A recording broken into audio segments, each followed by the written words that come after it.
Pierre Foucault, bonsoir. Bonsoir. Vous êtes l'invité ce soir d'Alfred Moreau, ici, pour son cercle littéraire à Marseille, pour la présentation de votre nouveau livre, La couleur du souvenir.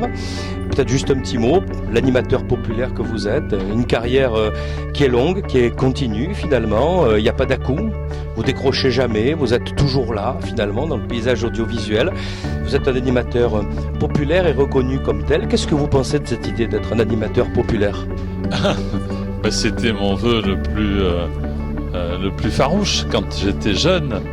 Un animateur impopulaire, d'abord, ça n'existe pas. Animateur, c'est anima âme. Donc moi, je voulais faire ce métier pour l'être populaire et pour essayer, mais c'est pas l'idée première qu'on a. C'est d'abord faire le métier que l'on aime et surtout essayer de séduire celles et ceux qui vous regardent ou qui vous écoutent. Voilà, c'est ça le fond du métier. La popularité, elle vient après. Alors vous commencez en 1966, je crois, par un concours sur RMC, où vous êtes repéré comme animateur finalement, un peu junior on va dire, et tout part de là finalement. Tout part de là, nous étions 800, c'est mon ami d'enfance qui est là, Claude Moreau, qui a écrit pour moi. Et nous avons été 3 élus, il y avait Guy-Pierre Bennett qui était de Perpignan, Patrick Tebalov qui avait été engagé à Paris, et moi, et donc nous nous sommes retrouvés tous les 3 à Monte-Carlo, et notre carrière a commencé donc en juin 1966. C'est que nous avons organisé, je raconte dans le livre, le gala des Rolling Stones à la salle Vanier. Oui. Et pourquoi nous, alors qu'on avait 16-17 ans? Eh bien parce que, à l'époque, C'était pas connu. ah si, c'était très connu, il y avait Satisfaction. Ils venaient de faire Satisfaction, ils avaient tout cassé à Paris. Ils avaient cassé l'Olympia. Non, c'était le début. Après, C'est en seconde partie, non? Ah, jamais l'a dit. En première partie, c'était Antoine et les problèmes, Antoine, qui sont devenus les Charbons ensuite. Et puis ensuite, les Rolling Stones, Satisfaction. C'était de la folie. Pourquoi nous? Parce qu'on avait une association qui s'appelait Interjeunes de France et d'Europe et que le tourneur, qui s'appelait Jean-Pierre Arson, il avait besoin d'une association pour fiscalement payer moins d'impôts. C'est-à-dire c'était l'association présente. Donc Interjeunes présente, notre président c'était Jimmy Dieu, qui était un auteur de science-fiction et producteur à la télévision et à la radio aussi, qui nous a fait faire, qui nous a tendu notre premier micro. Et donc voilà, on nous a donné des charges. Moi j'avais pour mission, par exemple, d'aller chercher du thé d'Argeline pour mettre du Pepsi Cola pour mettre dans la loge de Mick Jagger. Du thé d'Argeline, j'allais à Marseille, je me disais, oh, tu veux du thé, non, d'Argeline. Voilà, non, il n'y a pas de tiens, du thé. Au primaire, là, Non, il n'y avait pas de tout cette affaire. Finalement, j'ai trouvé, je crois que c'était chez Bataille, du thé d'Argeline et du Pepsi Cola. Évidemment, il n'a pas ouvert la boîte, il n'a pas vu le goût de Pepsi Cola. C'est pas grave. Claude, il était chargé de faire attacher toutes les chaises. Parce que comme ils avaient tout pété à l'Olympia, donc, on avait un copain qui est dans le était menuisier, il a dit, déconnez pas, je vous prête les lattes, vous me les rendez demain matin. Donc il nous a prêté des lattes en bois, on a attaché chaque chaise de lattes en bois. Le lendemain matin, c'était pas des lattes, c'était des allumettes. Et puis, il fallait assurer le spectacle. Personne ne voulait assurer le spectacle, mais on avait un copain en place, dont le père était assureur. On lui a dit, rendez-nous service, monsieur. Et il dit, c'est quoi le risque? Il n'y a pas de risque. Vous rigolez, il n'y a aucun risque. Il y a un spectacle à 18h30, un autre à 21h30, sauf ceux de 18h30 ne sont pas sortis pour laisser rentrer ceux de 21h30, on se foutait sur la gueule, les vitres de sa valier étaient pliées, etc. Et sur Satisfaction, can't get, non? Satisfaction, paf, canette de bière, Mick Jagger, arcade sociale, avocat, 30 millions, il demandait. C'est ce que c'était en 1964, 30 millions. Alors, il disait, mais... Et il nous l'a dit en anglais et en français, ça fait 30 millions. Donc, notre copain, mon père est assureur. Et quelques années plus tard, la BBC est venue m'interviewer. Ils faisaient un portrait de Mick Jagger. Ils sont venus me dire, est-ce que vous pouvez poser une question à Mick Jagger? Et vous verrez une fois le montage terminé. Alors, j'ai posé une question à Mick Jagger. J'ai dit, qu'est-ce que vous voulez? Demandez-lui s'il se souvient de Marseille. Donc, j'ai dit, salut Mick Jagger. Est-ce que vous vous souvenez du spectacle de Marseille et de la ville de Marseille? Donc, il vient tourner ça, et puis on part à Londres. Et quelques mois après, je vois le résultat, je vois le montage final. J'attends, paf, je me vois, je suis super content. Je dis, Mick Jagger, je suis là. Mick Jagger dit, Marseille, la ville où il y a des rats à l'hôpital, c'est ce qu'il a dit. C'est tout ce qu'il a dit. Hein, France, ça a changé depuis, évidemment ça a changé. Et à croire qu'elle est maudite cette salle, puisque quelques années après, j'ai présenté le gala de Claude François où il est tombé. On a cru qu'il était mort. Vous savez, quand on fait une émission quotidienne, on est bien obligé de s'appuyer sur, comme vous dites, l'air du temps. Parce que comme ça n'est pas une pièce de théâtre, ça n'est pas un roman, ça n'est pas quelque chose qu'on écrit, cette émission quotidienne pour nous était un vrai bonheur parce que on attendait les événements de l'actualité pour les passer à la dérision, ou s'il n'y avait pas d'événement d'actualité, on en inventait. Vous étiez entre vous et c'était très intime. On se souvient à la belle ambiance du studio à ce moment-là avec votre complice Léon. Alors, la télé ensuite, hein, voilà. Vous êtes vraiment partie prenante de ceux qui saisissaient à bras le corps ces grandes émissions populaires des années 80, 90 jusqu'à aujourd'hui finalement. Et puis l'écriture. Alors, il y a des choses un peu légères dans ce que vous avez écrit. Vous avez écrit des biographies sur les automobiles finalement. Oui, il y en a un qui sort aujourd'hui d'ailleurs. Sur la décennie des années 50, j'ai sorti un bouquin sur la 2 chevaux, sur Citroën, sur Peugeot, sur toutes les voitures que l'on aime. Et là, sur les décennies, donc ce sont des beaux, ce qu'on appelle la collection des beaux livres, de grands livres avec une très belle iconographie, parce que c'est ma passion. Pas d'achat particulier, pas d'anecdote. Si, il y a un achat particulier qui est très étonnant, c'est ma 2 chevaux. Ma 2 chevaux est de 1957 et je l'ai achetée il y a une dizaine d'années. Elle avait 3 km au compteur. Elle n'était pas immatriculée et elle était neuve. Explication. Parce que je suis sûr que vous alliez me demander, mais pourquoi? Alors, je vous ai la question. Le monsieur a commandé sa voiture à Valence. À l'époque, il fallait 18 mois pour avoir une voiture neuve.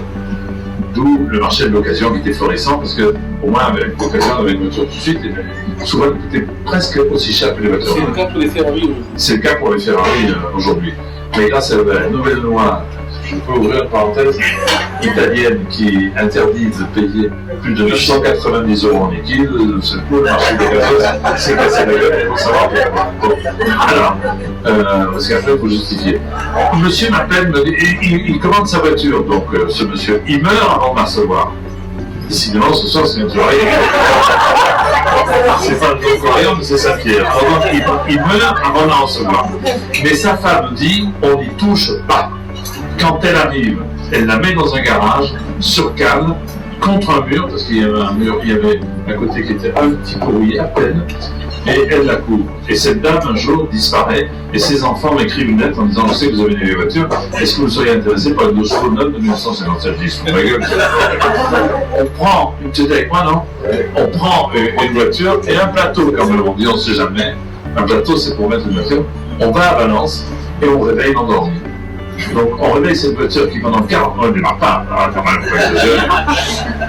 on la met sur le plateau, elle arrive chez nous à Carrie, on change la batterie, on nettoie la crépine du radiateur qui était, c'était plus d'essence, c'était du caramel. Hein. Sur le bouchon de réservoir, il y avait une croix à la craie qui signifiait que le concessionnaire avait mis 5 litres d'essence parce qu'on livrait avec 5 litres d'essence. On change les batteries, la batterie, on change les bougies, on tire, on démarre.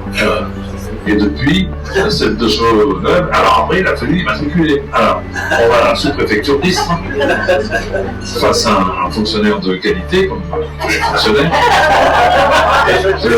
Les bons fonctionnaires. Il y en a une dizaine dans C'est pour ça que je voulais dire.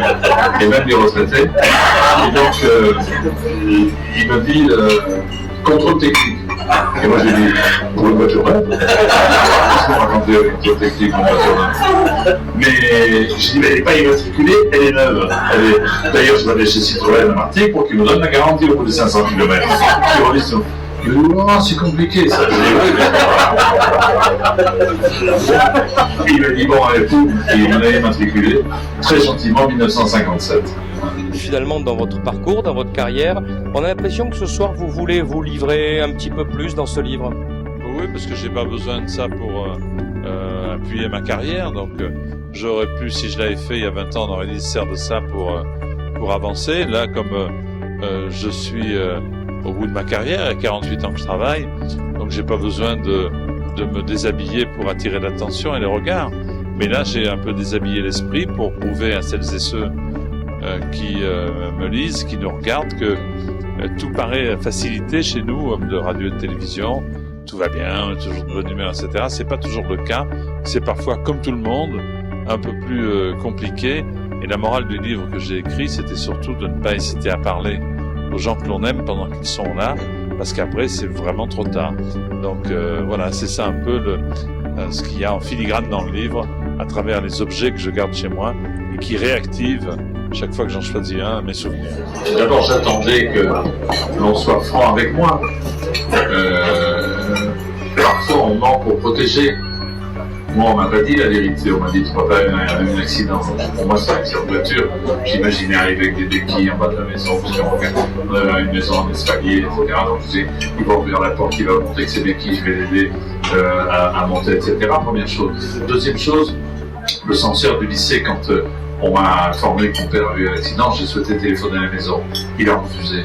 Donc pour moi déjà ça a été quelque chose de terrible. Je dis pourquoi cet homme et d'accord, je suis peut-être pas un très bon élève, etc. Mais pourquoi il est méchant, c'est ce que j'emploie les mots de gamin. Pourquoi il est méchant avec moi? Je crois que dans une mort lente, on s'attend au pire. Dans une mort violente, on ne s'attend à rien. Et je pense que c'est indispensable que on accompagne à travers des mots et des explications franches le plus tôt possible, en tout cas les autres victimes, celles qui restent en vie. Merci. Et on va pas plomber toute la soirée. C'est terrible. Vous êtes quand même un homme de projet. Vous avez encore aujourd'hui d'énormes attaches avec cette ville de Marseille où vous êtes né. Vous habitez toujours la région de Marseille. Vous êtes juste à côté. Vous êtes un Provençal en tant que tel. Et puis vous regardez quand même notre société. On va dire du coin de l'œil. Quand on regarde Jean-Pierre Foucault, on se dit tiens, Jean-Pierre Foucault, il doit forcément avoir sa petite idée sur tout ça, avec son tempérament un peu modeste, un peu réservé. Comme tout le monde, hein. On a chacun notre petite idée sur tout ce que l'on voit, sur tout ce que l'on vit. Oui, j'ai mon idée. Mais mon idée surtout, c'est que on est mieux au sud qu'au nord, donc c'est ça l'idée principale et conductrice de ma vie. Hein. Effectivement, Jean-Pierre. Un petit mot de conclusion peut-être sur ce livre. Qu'est-ce que vous diriez peut-être au public avant qu'ils ne le lisent? Ils vont peut-être trouver un Jean-Pierre bien différent de l'homme qui y suivent peut-être comme moi depuis des décennies. Qu'est-ce que vous leur diriez à vos futurs lecteurs? En tout cas, ce que eux me disent, c'est qu'ils se reconnaissent à travers mon livre. Donc, on a tous les uns et les autres des points communs dans une vie, et que surtout le véritable point commun, c'est parler à ceux que vous aimez. Écoutez ceux que vous aimez, parce qu'après, on ne pourra pas rattraper le temps perdu. Merci Jean-Pierre Foucault. Merci beaucoup.